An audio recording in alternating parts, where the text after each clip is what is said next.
Enseigne-le aux enfants de ton peuple afin qu'ils mettent leur confiance en Dieu. Mesdames, Messieurs, bonjour. Heureux de vous retrouver ce dimanche dans le cadre de votre émission Tous ensemble à la suite de Jésus-Christ de Nazareth.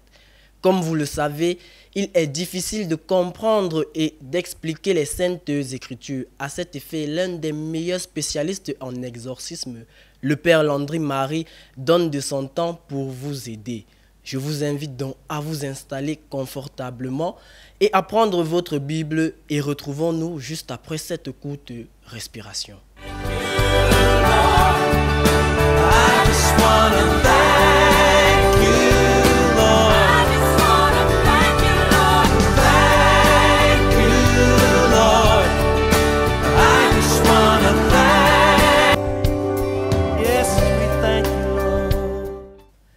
Comme je le disais à l'entame de mes propos, nous sommes avec l'un des meilleurs spécialistes en exorcisme, le Père Landry Marie, qui donne de son temps tous les dimanches afin d'enseigner le peuple de Dieu que vous êtes. Bonsoir mon Père et bienvenue encore sur ce plateau. Bonsoir Monsieur Pascal, je vous remercie une fois de plus de me donner l'occasion de venir sur ce plateau pour apporter un enseignement biblique et j'espère qu'en ce dimanche qui est assez particulier, nous allons essayer d'interpréter ces textes afin que ceux qui nous écoutent, les téléspectateurs et tous ceux qui nous regardent à travers le monde, que les uns et les autres véritablement puissent retenir quelque chose de cette parole de Jésus que nous allons leur donner aujourd'hui. Mon Père, vous êtes là tous les dimanches, mais la question que j'aimerais vous poser, c'est est-ce que vous ne vous fatiguez pas d'enseigner le peuple de Dieu ? Alors, il est clair que ce qui fait l'apanage de mon ministère, Osée 4.6, mon peuple périt faute de connaissance. Non, je ne me fatigue pas d'annoncer cette parole de Jésus parce que je pense et je crois que tout ce qui sous-tend mon ministère en tant que prêtre ou exorciste, c'est cette parole de Jésus. Et j'aime souvent à le dire, comme l'apôtre Paul l'a déclaré dans Galates 2.20, car ce n'est plus moi qui vis, c'est le Christ qui vit en moi. Alors je suis convaincu que moi, Père Landry Marie, ce n'est plus moi qui vis, c'est l'Esprit Saint qui vit en moi, qui agit par moi et qui parle par ma bouche et par mes lèvres. Donc non, je ne me fatigue pas. Ah, merci mon Père.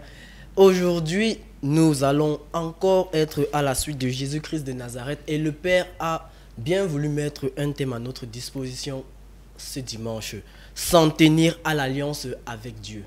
À cet effet, les textes choisis sont Josué, chapitre 23, versets 6 à 16. Nous allons écouter ensemble la lecture audio des textes bibliques et revenons juste après pour une interprétation du Père Landry Marie.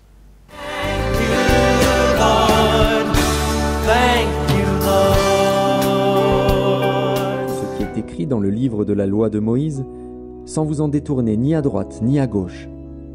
Ne vous mêlez point avec ces nations qui sont restées par...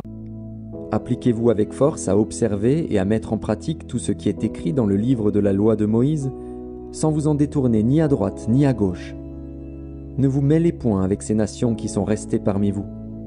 Ne prononcez point le nom de leur Dieu et ne l'employez point en jurant. Ne les servez point et ne vous prosternez point devant eux. Mais attachez-vous à l'Éternel, votre Dieu, comme vous l'avez fait jusqu'à ce jour. L'Éternel a chassé devant vous des nations grandes et puissantes, et personne, jusqu'à ce jour, n'a pu vous résister. Un seul d'entre vous en poursuivait 1000, car l'Éternel, votre Dieu, combattait pour vous, comme il vous l'a dit.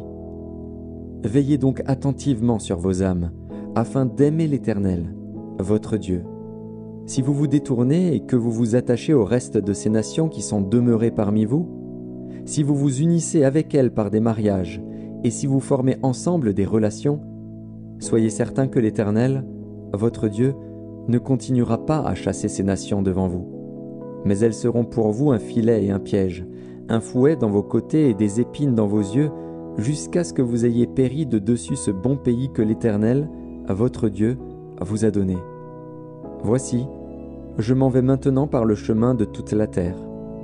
Reconnaissez de tout votre cœur et de toute votre âme qu'aucune de toutes les bonnes paroles prononcées sur vous par l'Éternel, votre Dieu, n'est restée sans effet. Toutes se sont accomplies pour vous, aucune n'est restée sans effet. Et comme toutes les bonnes paroles que l'Éternel, votre Dieu, vous avez dites se sont accomplies pour vous, de même l'Éternel accomplira sur vous toutes les paroles mauvaises, jusqu'à ce qu'elle vous ait détruit de dessus ce bon pays que l'Éternel, votre Dieu, vous a donné. Si vous transgressez l'alliance que l'Éternel, votre Dieu, vous a prescrite, et si vous allez servir d'autres dieux et vous prosterner devant eux, la colère de l'Éternel s'enflammera contre vous, et vous périrez promptement dans le bon pays qu'il vous a donné. Lord, thank you, Lord. Yes, we thank you. De retour sur ce plateau et vous êtes sur Tous Ensemble à la suite de Jésus-Christ de Nazareth. Pour tous ceux-là qui viennent de nous rejoindre, nous venons d'écouter la lecture tirée du livre de Josué chapitre 23 versets 6 à 16. Mon Père, dites-nous clairement, n'est-ce pas, après cette lecture et la thématique du jour, que signifie ou savoir s'en tenir à l'alliance avec Dieu? Alors, savoir s'en tenir à l'alliance avec Dieu, c'est une expression dans ce texte qui est en train de rappeler qu'au départ, il y a une alliance avec Yahvé Dieu. Et quand il y a cette alliance avec Yahvé Dieu, que ce soit ceux qui ont fait l'alliance, les patriarches Abraham, Isaac et Jacob, leurs descendants qui vont les suivre, et nous qui sommes leur postérité, il faut que chacun se souvienne qu'il y a une alliance primordiale, ancienne, qui a été faite avec Dieu. Et cette alliance, chacun d'entre nous doit la respecter. Pourquoi? Parce que Dieu, quand il y a eu l'alliance, il s'est tenu à son alliance et il a mis en pratique ce qu'il a dit qu'il ferait. Le peuple également avait décidé qu'il y a des choses qu'il ferait avec Yahvé Dieu et pour Yahvé Dieu. C'est un peu comme un livre qu'un philosophe qui va s'appeler Jean-Jacques Rousseau a écrit, une œuvre qu'on a appelée le contrat social. Et dans cette œuvre, il montre qu'il y a un contrat qui est établi quand je décide de vivre en société.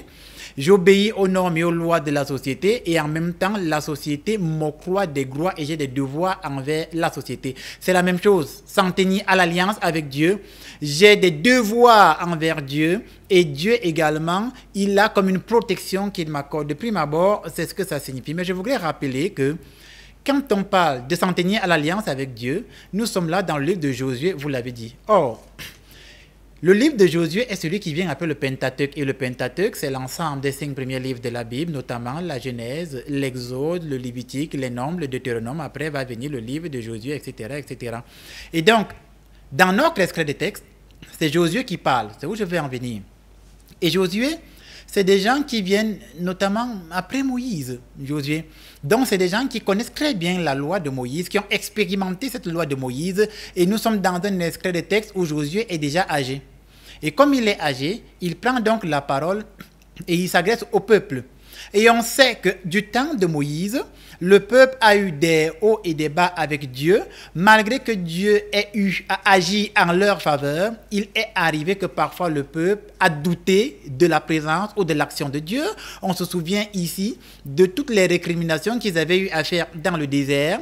Quand ils ont dit à Moïse, voilà, donne-nous à manger. Yahvé Dieu leur a donné la manne, mais ils vont continuer à douter d'une certaine action de Dieu dans leur vie. On se rappelle que du temps de Moïse, Yahvé Dieu a divisé la mer Rouge en deux, le peuple est passé à pied sec, mais arrivé un peu plus loin, le peuple va quand même douter encore de la puissance de Yahvé Dieu. Donc, Josué qui connaît l'histoire de ce peuple et qui connaît à quel point ils sont des gens qui savent retourner leur veste, c'est-à-dire être des vains infidèles, Josué donc commence à leur dire, vous devez vous en tenir à l'alliance avec Dieu. Et dans cet extrait de texte, il rappelle que Yahvé Dieu, quand vous aviez des difficultés, il a combattu avec vous. Il a combattu au milieu de vous. Il vous a donné une certaine force face à l'adversité et vous avez eu la victoire et il vous a installé sur une terre qui produit, une terre qui est bénite et vous êtes à l'aise. Maintenant, Josué leur rappelle, tout ce que Yahvé Dieu a fait pour vous là, il faudrait que vous vous souveniez que vous avez une alliance avec ce Dieu. Et comme vous avez une alliance avec ce Dieu, vous devez vous y en tenir. Qu'est-ce que ça dit? Josué explique. Si au milieu de vous, il y a donc des peuples, il y a des nations qui, elles, n'ont pas d'alliance avec Dieu, vous avez le devoir de ne pas, vous retrouver en train de prier leur Dieu, en train d'adorer leur Dieu. En d'autres termes, Josué demande que les uns et les autres n'épousent pas la spiritualité des autres peuples considérés comme païens. Et ces autres peuples ont leur divinité, ils ont leur Dieu. On parle ici par exemple des Amoréens, on parle ici des Astartés, des Moabites, etc., etc. Sans vous couper, cela veut dire que Josué veut faire ramener le peuple de Dieu vers son ancienne tradition. Oui. Qui est cette alliance oui. avec C'est-à-dire que Josué est en train de leur rappeler que vous avez certes une tradition, mais votre tradition première en tant que croyant et peuple de Dieu, c'est cette alliance que vos pères ont établie avec Dieu et que vous avez acceptée. C'est important et je vais contextualiser. Il y a eu une alliance avec les pères et vous avez accepté. Et pour nous, les chrétiens aujourd'hui, à quel moment j'accepte l'alliance avec Dieu? Ça commence avec le baptême. À partir du moment où j'accepte le baptême dans ma vie et que je m'engage dans l'église, j'accepte la communion, la confirmation, c'est que je renouvelle l'alliance que les pères ont fait avec Yahvé Dieu. Et quand je renouvelle cette alliance, il est donc hors de question que je commence à adhérer aux croyances externes qui ne sont pas celles qui viennent de la part de Yahvé Dieu. Je vais prendre un exemple concret et clair. Vous êtes chez vous et vous acceptez le baptême. À partir du moment où vous acceptez le baptême, vous dites « Je suis de Jésus-Christ de Nazareth, Apocalypse 3:20, je me tiens à la porte et je frappe. Si l'un d'entre vous entend ma voix et ouvre, j'entrerai pour dîner lui près de moi et moi près de lui. » C'est Jésus qui parle. Donc avec le baptême, j'entends la voix de Jésus et je le laisse entrer dans mon cœur. Et lui et moi, on va faire un cœur avec Ézéchiel 26:36. Je mettrai en vous un esprit nouveau et un cœur nouveau. Très bien, ça c'est le baptême. À partir du moment où je reçois donc ce baptême, je me rappelle de cette alliance. Je commence à mener un style de vie où c'est moi qui, lorsque j'ai des difficultés, je m'en vais voir le peuple pygmée à l'est pour qu'il débloque ma situation. À partir de ce moment, je ne m'en tiens pas à l'alliance avec Dieu. Pourquoi? Sans vouloir dénigrer qui que ce soit, les peuples de la forêt, les pygmées, ils ont leurs croyances qui sont liées à leur histoire, à eux, et ils ont la façon dont ils manifestent la divinité. Et la manière dont les peuples de l'Est pygmées croient en la divinité n'est pas la même manière dont le chrétien croit en la divinité. Ce n'est pas la même chose. Vous voyez? Et donc, lorsque j'ai donc des problèmes et je vais voir les pygmées pour qu'on fasse un rituel afin de me débloquer ou afin de renvoyer le mal à celui qui m'a fait du mal, à partir de ce moment, je ne m'en tiens pas à l'alliance avec Dieu. Je vais même pousser le bouchon loin. Lorsque je suis baptisé, et que je fais face à des difficultés comme je reçois beaucoup de monde dans les bureaux en semaine, je fais face à certaines difficultés, je fais face à certains blocages, je n'arrive pas à enfanter parce que je suis une femme, je suis un homme, je n'arrive pas à me marier. À partir de ce moment, je vais donc au nord du pays. Et les peuples nordistes sont quand même réputés dans notre région au Cameroun pour être des gars qui ont un pouvoir mystique fort. Et lorsque je vais par exemple au nord du pays et que je vais rencontrer certains d'entre eux, pas tous les nordistes, certains d'entre eux qui développent une spiritualité obscure, là-bas le marabout ou le féticheur va me dire, voilà un totem, voilà un kori que tu vas mettre sous ton oreiller et dans la nuit, tu vas avoir des relations avec ton mari et tu pourras enfanter. À partir de ce moment, je renie l'alliance avec Dieu, bien qu'étant baptisé. Et dans l'église, nous appelons ça un contre-témoignage. Et combien de personnes qui m'écoutent aujourd'hui à la maison sont adeptes des contre-témoignages? C'est-à-dire, M. Pascal, qu'il y a beaucoup de chrétiens qui m'écoutent en ce moment, qui sont baptisés et qui ont dit qu'ils renouvelaient cette alliance avec Dieu, mais qui ne s'en tiennent pas à cette alliance avec Dieu. Je pousse même le bouchon encore plus loin pour contextualiser. C'est un peu comme quelqu'un qui n'arrive pas à se marier et qui se dit, je n'arrive pas à trouver une femme dans ma vie, tout ce que j'ai entrepris pour trouver une femme ne donne pas, le gars devient homosexuel. Ça passe, c'est grave. Pour lui, c'est très grave. Non seulement il ne se rappelle pas de l'alliance avec Dieu, mais il renie l'alliance avec Dieu. Et il est baptisé. Comment vous pouvez m'expliquer que quelqu'un qui est baptisé au nom de Jésus de Nazareth, qui a accepté cette alliance avec Dieu, aujourd'hui décide d'être homosexuel parce qu'il dit que les femmes l'ont déçu et que les femmes ne l'acceptent pas? C'est un contre-témoignage. Et nous devons dénoncer ces choses afin que le peuple se rappelle que nous devons nous en tenir à l'alliance avec Dieu. Ça, c'était le premier mouvement du texte. Dans le deuxième grand mouvement du texte, Josué continue. Il dit donc au peuple que si vous vous détournez de Dieu et si vous rejetez son alliance, qu'est-ce que Yahvé Dieu va faire? Dans un premier temps, le même Dieu qui écrasait vos ennemis va laisser que vos ennemis vous exterminent. Ça, c'est important. Pourquoi? Parce que je reçois beaucoup de personnes qui, lorsqu'ils me racontent leur histoire, sont en guerre dans leur famille, sont en guerre avec les collègues au travail, sont en guerre avec les frères dans l'église, bref, sont dans un combat spirituel où l'ennemi semble les écraser. Et Josué dit au peuple, si l'ennemi vous écrase, c'est que quelque part, vous vous êtes détourné de l'alliance avec Dieu. Ça, c'est important. Ça, c'est fondamental. Donc, je retiens en tant que chrétien que lorsque l'ennemi commence à m'écraser, à m'étouffer et à m'exterminer, c'est qu'il y a un angle de ma vie qui ne rend plus témoignage à Dieu. C'est que quelque part, j'ai tourné le dos à Yahvé Dieu. Voilà pourquoi dans les évangiles de Matthieu, Jésus va dire que votre oui soit un non et que votre non soit un non. Il dit tout ce qui vient après vient du démon, du diable, du Satan. Voilà quelques exemples qui rappellent que le peuple abandonne Dieu, le peuple se détourne de Dieu. Et Josué, il est donc en train de leur dire, non seulement Yahvé Dieu va laisser l'ennemi vous écraser, mais aussi Yahvé Dieu va déployer sa colère contre vous. Je vous rappelle, Exode 25, il est écrit, à cause de la faute de leur père, je laisserai la malédiction, le châtiment s'abattre sur leurs enfants, leurs petits-enfants après eux, jusqu'à la 3e, la 4e et la 5e génération. Donc ceux qui se détournent de l'alliance avec Dieu, il y a une colère de Yahvé Dieu qui va s'abattre sur eux. Et Josué dit, souvenez-vous que de la même manière que Yahvé Dieu a été fidèle, quand vous étiez dans son alliance et que vous avez pris vos engagements, il a été fidèle à vous protéger, à combattre vos ennemis. Souvenez-vous que le même Yahvé Dieu sera fidèle à laisser sa colère vous écraser. Qu'est-ce à dire? Tous ceux qui côtoient les marabouts, les féticheurs, tous ceux qui s'en vont voir des mecs occultes pour avoir des enfants et qui se détournent de l'alliance que eux-mêmes, ils ont établie avec Dieu. Personne ne les a forcés. Eux-mêmes, ils ont établi cette alliance avec Yahvé Dieu, le Dieu d'Abraham, d'Isaac et de Jacob. Tous ceux qui s'en détournent de cette alliance, la colère de Dieu va les frapper, non seulement eux, ça va frapper leurs enfants, leurs arrière-petits-enfants et même la descendance à la 4e et la 5e génération. Ça aussi, c'est la parole de Jésus. Mon père, au sujet de nos traditions ici au Cameroun, n'est-ce pas, ce texte nous demande donc alors s'il faut abandonner nos traditions ou encore celles de nos ancêtres? Alors, c'est une très bonne question. Dans les évangiles de Matthieu, lorsque les gens s'en vont voir Jésus, quand je dis les gens, c'est les pharisiens et autres, ils s'en vont voir Jésus et ils vont lui dire, mais en fait, Moïse avait donné une loi.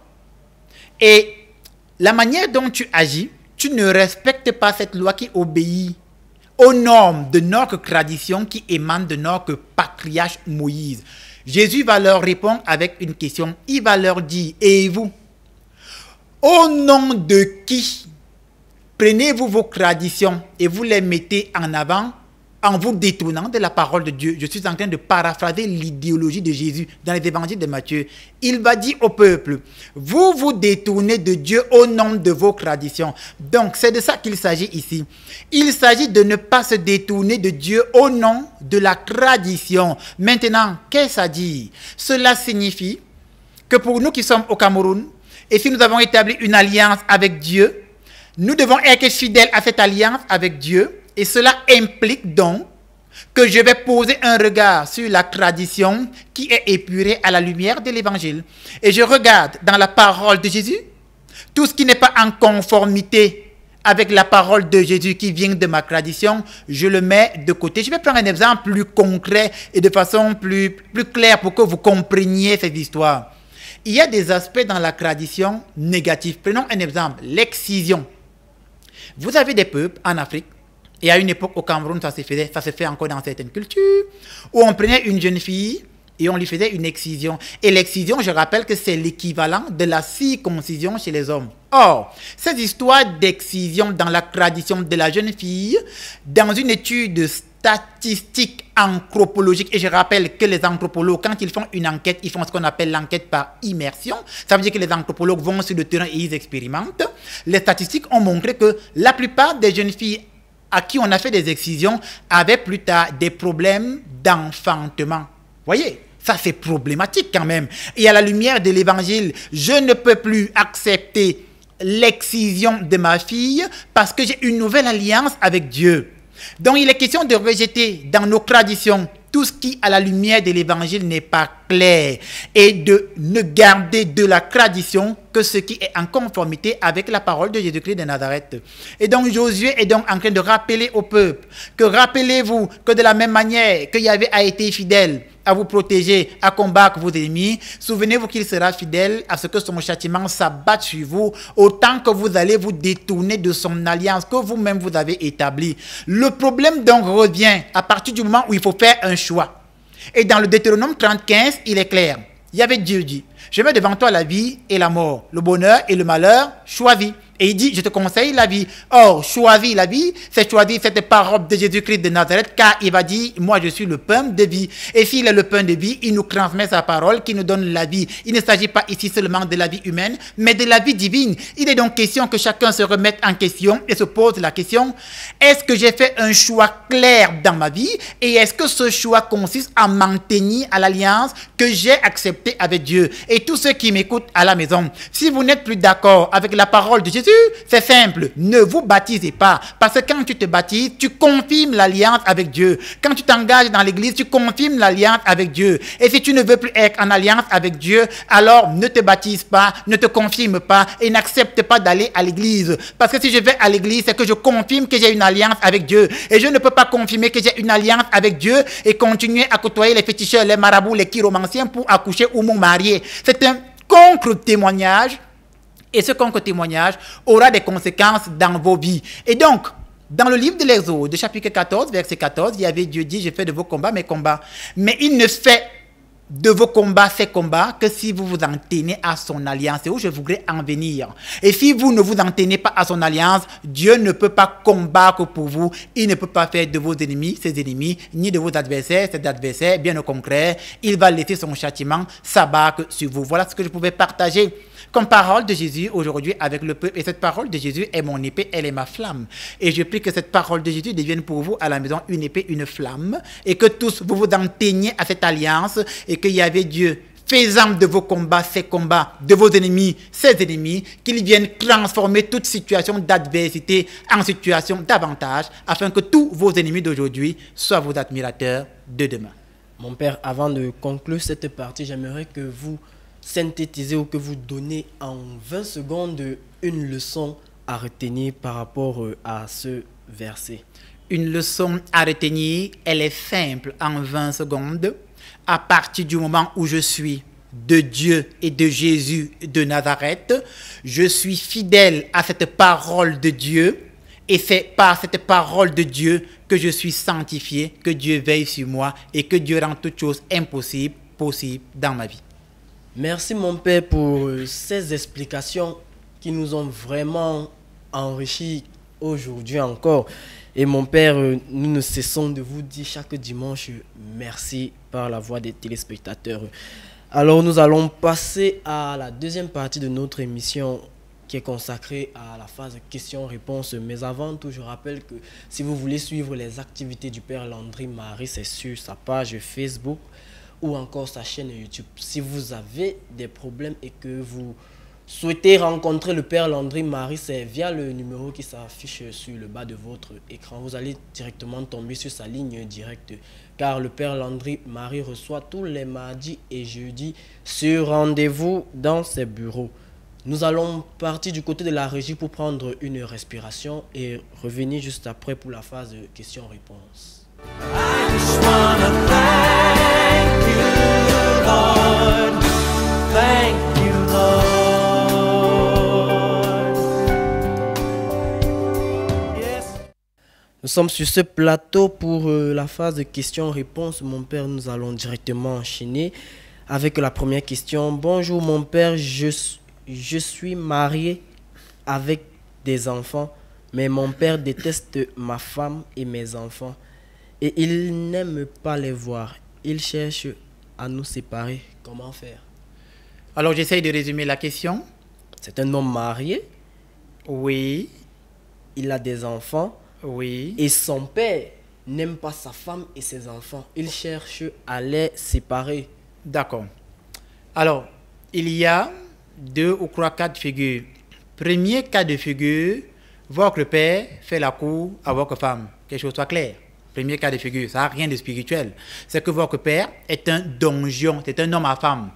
Donc, il a vu votre femme, il s'intéresse à votre femme, et comme votre femme vous est fidèle et a repoussé ses avances, il devient antipathique envers votre femme, et le seul moyen qu'il va trouver, c'est de saboter votre épouse auprès de vous qui êtes son fils, afin que, comme il a l'autorité parentale, que vous lui accordiez plus de crédit à lui qu'à votre épouse, et finalement, il aura atteint ses objectifs qui seront de vous séparer, et peut-être par derrière, il va continuer à faire la cour à votre femme. C'est le premier cas de figure.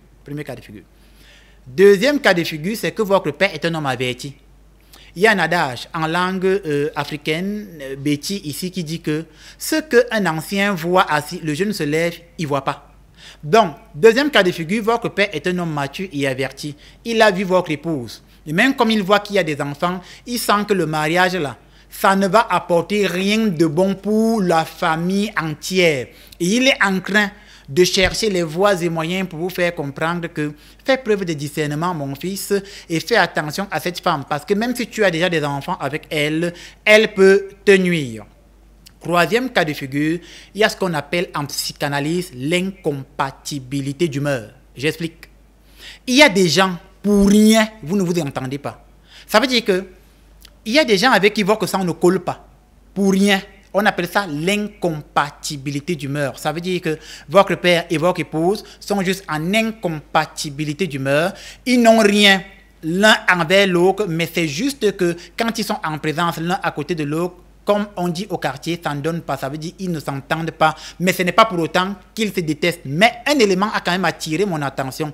Il a dit que son père fait tout pour le séparer de sa femme, parce que l'incompatibilité d'humeur implique que je n'entreprends rien, mais je n'aime pas juste la présence d'autrui, parce que la présence d'autrui m'est antipathique, mais je n'entreprends rien pour le nuire. Or, ce père, selon les dits de ce téléspectateur, entreprend tout pour les séparer. Il y a donc ce qu'on appelle en droit anguille sous roche. En d'autres termes, soit le père cache quelque chose, soit il y a quelque chose qu'il ne vous a pas dit, qui l'incite à vouloir vous séparer de votre épouse. Il serait donc bon de faire asseoir votre père et de lui dire « Explique-moi cette histoire clairement afin que je sache le comment du pourquoi de ton antipathie de manière exécrable envers mon épouse. » Merci mon père pour ces éléments de réponse.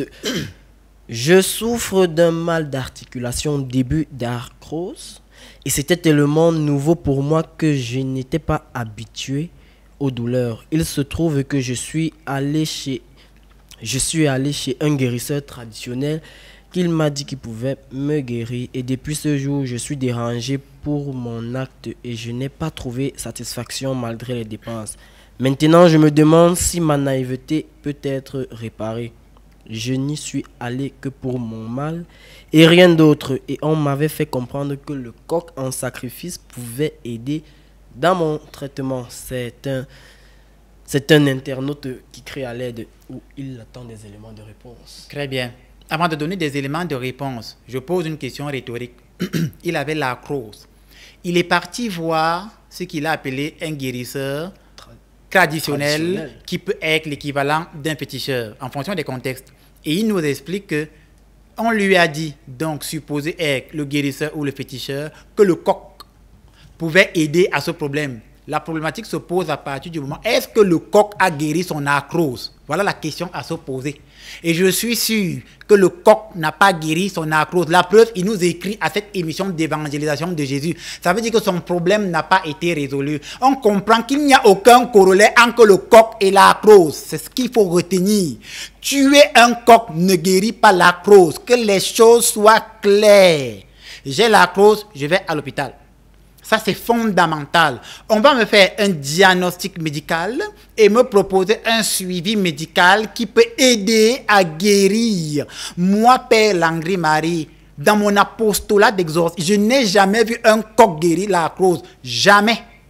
J'ai même vu des gens faire des rituels où ils ont dit que on vient manger la tortue et toutes les filles de la famille se marient. Et je n'ai jamais vu une famille manger une tortue et toutes les filles se sont mariées. C'est faux. Fait des bêtises.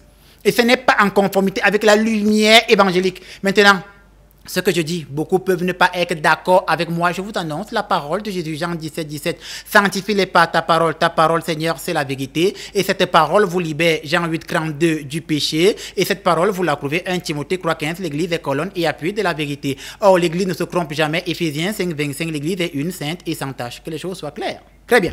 Donc, le coq ne guérit pas la crosse. Maintenant, qu'est-ce qu'il faut faire? Va à l'hôpital, mon frère. Je te conseille, va à l'hôpital. Tu cherches un spécialiste dans les articulations, j'oublie leur nom, médicalement parlant.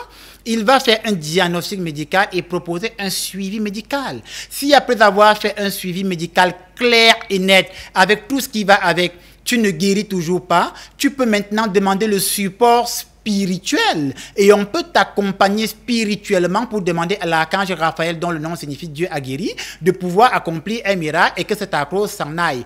Pour l'heure, ne va plus tuer les coqs et que Dieu te bénisse. Mon père, je suis une femme, j'ai mes activités, ma petite maison que je loue, presque tous les hommes m'approchent. Mais après un simple rendez-vous, ils me fuient tous. Que suis-je supposé faire? Ça, c'est une femme qui crie à l'aide. C'est une femme, elle a ses activités et tous les hommes qui l'approchent semblent s'éloigner d'elle. Même après un rendez-vous. Après un rendez-vous. Oui. Première chose, est-ce que vous êtes quelqu'un qui avait une bonne hygiène corporelle? Je n'insulte personne, non. Je raisonne. Moi, Père Langré-Marie, j'ai fait psychanalyse longtemps avant de faire métaphysique et d'entrer dans l'exorcisme. Pourquoi? Je prends un exemple concret. Si vous êtes une femme, vous avez vos activités, mais vous avez une mauvaise hygiène corporelle, le français dit vous êtes sale, entre guillemets, si vous voulez. Le premier homme qui vous voit au premier rendez-vous, il ne veut plus vous voir. Il ne veut plus. Ça veut dire qu'il n'a pas le désir de revoir cette femme, justement, avec qui il a pris un rendez-vous. Et maintenant, on ne pointe personne du doigt, mais il y a quand même des femmes qui ont une mauvaise hygiène corporelle. Il y en a. Il y a des hommes sales, il y a des femmes sales.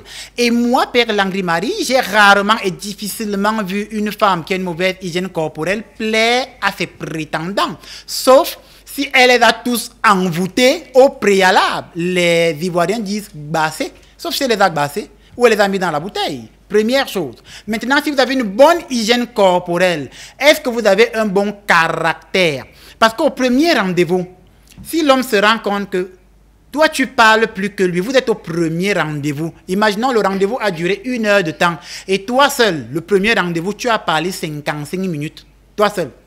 Tu as parlé 55 minutes et lui n'en a parlé que 5. Il comprend que ça, ce n'est que le premier rendez-vous. Le gars fait une analyse logique. Il se dit, dès que je vais l'épouser, on va vivre 80 ans ensemble. Ça veut dire que sur 80 ans, elle seule, elle va babader 75 ans. Et moi, je n'aurai que 5 ans pour parler dans cette maison. Vous comprenez qu'à partir de ce moment, le gars se dit, il vaut mieux fuir les problèmes avant même que ça ne commence. C'est ce que je voulais dire par là. Le troisième cas de figure, c'est que vous êtes quelqu'un qui est bien élevé, vous avez une bonne hygiène corporelle, vous êtes gentil, mais il vous fuit dans ce cas spirituellement.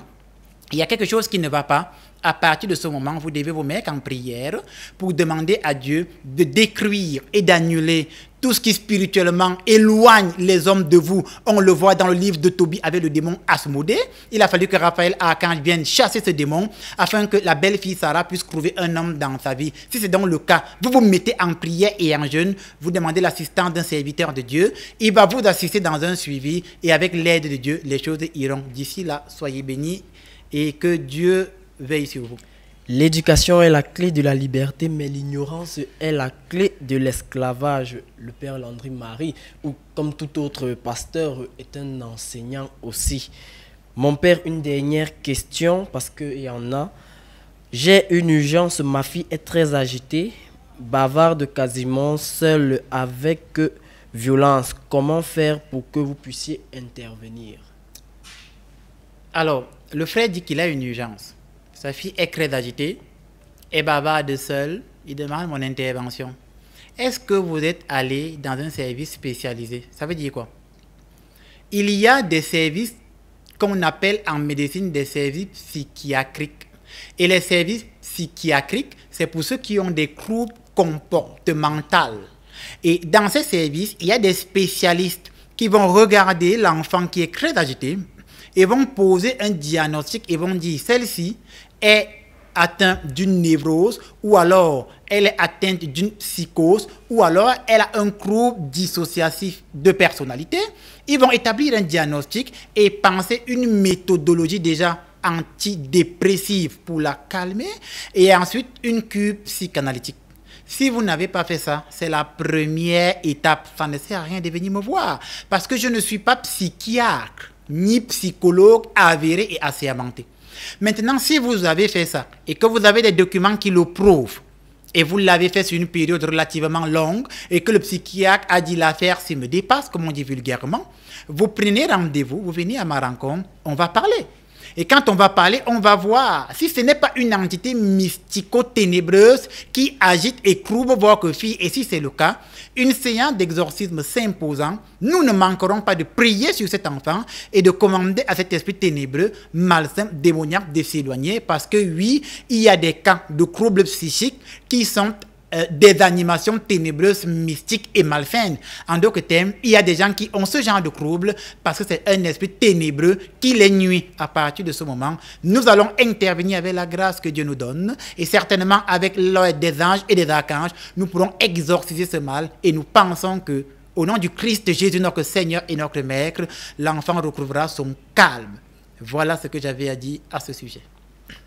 Nous vous remercions, mon père, d'avoir répondu à toutes les questions qui ont été posées par nos téléspectateurs, par ceux qui nous suivent sur les réseaux sociaux.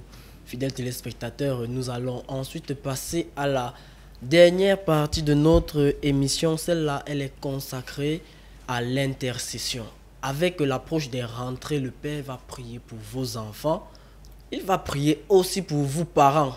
Il va prier pour les malades, tous ceux qui sont dans les hôpitaux, qui n'arrivent pas à trouver solution à leurs problèmes, ceux qui ont des maladies incurables. Dans cette intercession, comme toujours, nous sommes avec notre pianiste Gomez qui va nous accompagner avec de belles sonorités religieuses. Je laisse à cet effet le père et le pianiste pour intercéder pour nous. Bien, chers amis téléspectateurs, pendant que le pianiste va nous bercer de ces mélodies et de ces louanges qui vont nous connecter à notre Dieu et à Jésus-Christ de Nazareth, ceux qui sont assis se lèvent à la maison, ceux qui peuvent se mettre à genoux se mettent à genoux, ceux qui ont des problèmes de genoux restent assis et baissent la tête, ceux qui peuvent s'allonger au sol s'allongent au sol et tendent les bras. Nous fermons les yeux, nous baissons la tête, et au nom de Jésus, nous prions. Dis un mot, ma vie va changer. Dis un mot, ma vie va changer. Dis un mot, ma vie va changer. Un seul mot, ma vie va changer. Dis un mot, je serai sauvé. Dis un mot, je serai sauvé. Dis un mot, ma vie va changer. Un seul mot, ma vie va changer. Tu m'avais promis la santé. Jésus accomplit ta promesse. Un seul mot, ma vie va changer. Dis un mot, ma vie va changer. Tu m'avais promis la prospérité. Seigneur accomplit ta promesse. Un seul mot, je serai sauvé. Dis un mot, ma vie va changer. Dis un mot, ma vie va changer. Dis un mot, ma vie va changer. Dis un mot, ma vie va changer. Un seul mot, ma vie va changer. Oui, Jésus, je voudrais te prier et je te prie, Jésus, pour toutes les femmes qui n'arrivent pas à trouver un mari. Seigneur, je te prie pour toutes les femmes dont on a déclaré qu'elles sont stériles et qu'elles ne se marieraient pas, que par le nom de Jésus-Christ de Nazareth, toute parole de stérilité dans votre vie, toute parole d'échec dans votre vie soit brisée au nom de Jésus-Christ de Nazareth. Seigneur, je prie pour toutes ces femmes qu'on a rejetées dans les foyers parce qu'elles n'arrivaient pas à enfanter, qu'on a rejetées dans les belles familles parce qu'elles n'arrivaient pas, Seigneur, à enfanter. Je prie pour toutes ces femmes qu'on est en train de jeter hors des mariages parce qu'elles n'arrivent pas à enfanter. Que par le nom de Jésus-Christ, vos entrailles s'ouvrent et que vous puissiez enfanter pour sauver votre foyer. Au nom de Jésus-Christ de Nazareth, je commande et j'ordonne que s'il y a une entité ténébreuse, une entité mystique qui en veut à vos enfants, qui en veut à vos entrailles, que cette entité ténébreuse et mystique, en écoutant ma voix au nom de Jésus-Christ, sorte de votre corps par air ou par liquide et vous libère. Au nom de Jésus-Christ de Nazareth, Seigneur, je prie en lieu et place pour toutes les femmes qu'on a insultées en lieu et place, afin que tu leur rendes justice, Seigneur, et que véritablement, par la force de ton Esprit Saint, elles trouvent la guérison, la restauration au nom de Jésus-Christ. Seigneur, je prie pour tous ces hommes, Seigneur, qui n'arrivent pas à enfanter, qui sont ridiculisés dans les belles familles, qui sont insultés. Que par le nom de Jésus-Christ de Nazareth, ces hommes puissent enfanter. Au nom de Jésus de Nazareth, je commande et j'ordonne que là où vos entrailles étaient bouchées, là où les entrailles étaient fermées, que le feu du Saint-Esprit descende sur vous et que tout ce qu'il y avait de bouché dans votre appareil génital soit débouché par le feu du Saint-Esprit. Recevez cette grâce d'enfanter au nom du Père, du Fils et du Saint-Esprit. Seigneur, je voudrais prier et je prie en lieu et place pour toutes les personnes qui ont des troubles de comportement, qui ont des troubles psychiques, qui ont des troubles neurologiques, qui ont des troubles dissociatifs de la personnalité. Toutes ces personnes dont on a dit qu'elles ont été frappées par la folie, je commande et j'ordonne que tout esprit malin, tout esprit ténébreux, tout esprit démoniaque qui vient nuire à votre psychologie s'éloigne de vous. Au nom de Jésus-Christ de Nazareth, je commande et j'ordonne que toute une armée de sorciers et de sorcières qui s'est levée pour vous faire du mal et pour vous frapper par la folie, que cette armée de sorciers ou de sorcières soit renversée au nom de Jésus-Christ de Nazareth. Je commande et j'ordonne que toute personne qui s'est réincarnée dans votre corps et dans votre chair par la sorcellerie sorte maintenant et vous libère au nom du Père et du Fils et du Saint-Esprit. Il a reçu le nom au-dessus de tout nom. Jésus-Christ a reçu le nom qui l'emporte sur ton nom. Tout genou fléchira lorsqu'on parlera de l'agneau. Toute langue confessera que Jésus-Christ a vaincu le tombeau. Adorons Jésus, élevons son nom. Adorons Jésus, élevons son nom. Il a reçu le nom au-dessus de ton nom. Adorons Jésus, élevons son nom. Oui, Seigneur, je voudrais te prier pour ton peuple, pour toutes les personnes qui ont une alliance avec toi, Jésus. Je prie pour toutes ces familles qui sont engagées à ta suite, toutes ces familles qui sont engagées dans le baptême, qui sont engagées dans l'église.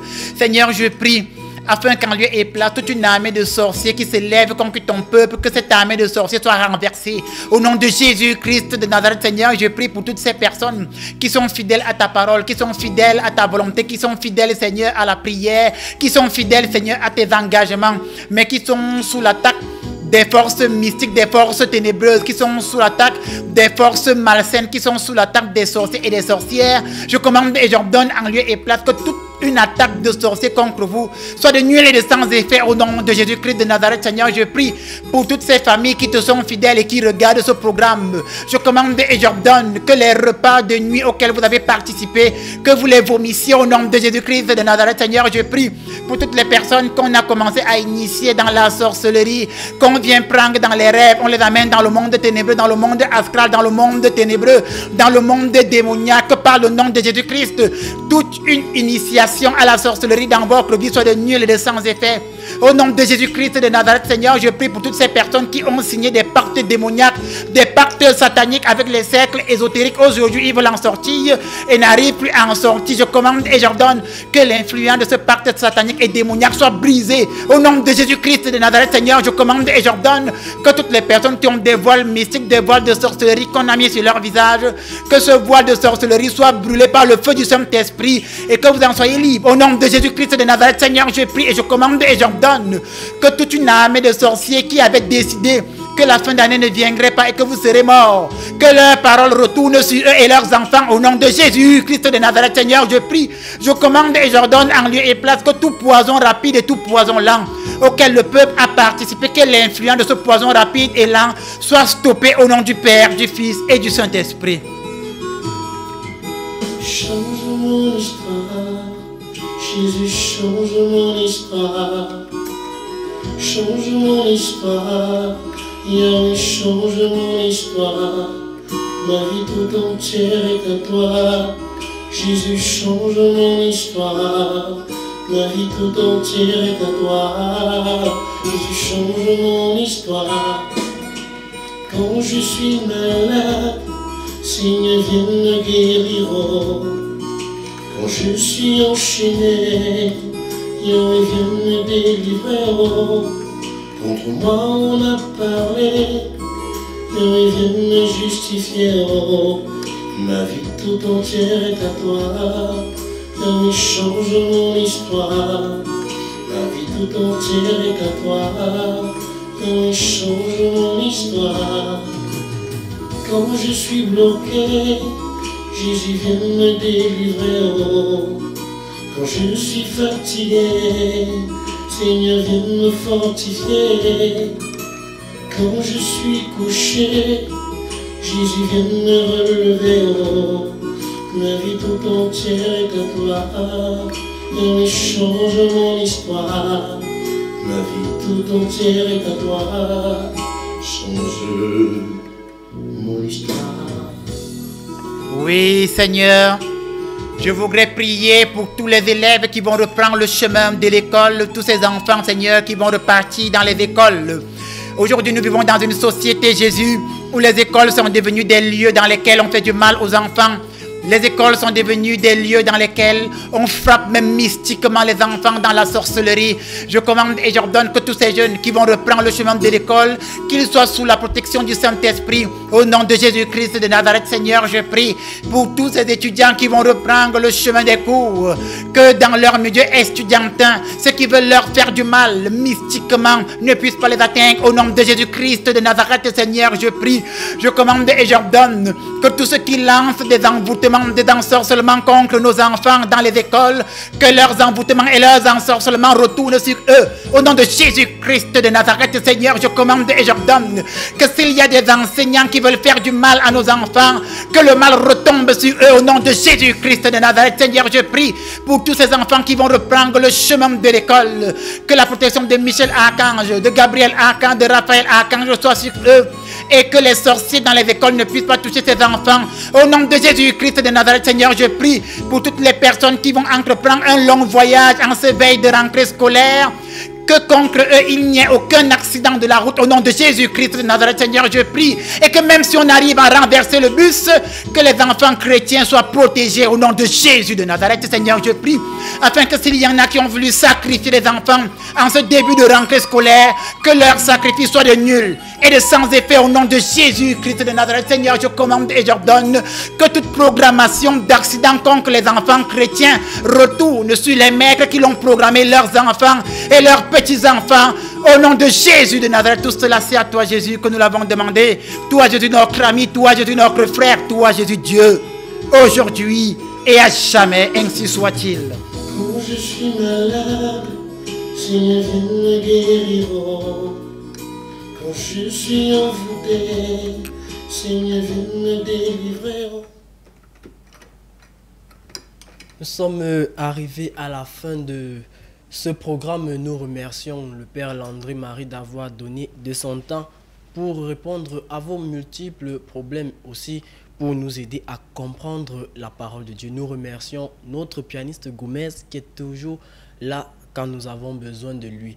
Nous remercions vous, fidèles téléspectateurs qui suivez ce programme depuis toujours. Nous remercions nous remercions la cabine technique pour le travail qu'ils effectuent pour le bon déroulement de cette émission. D'ici là, portez-vous bien et bonne suite des programmes sur Cam10 Télévision.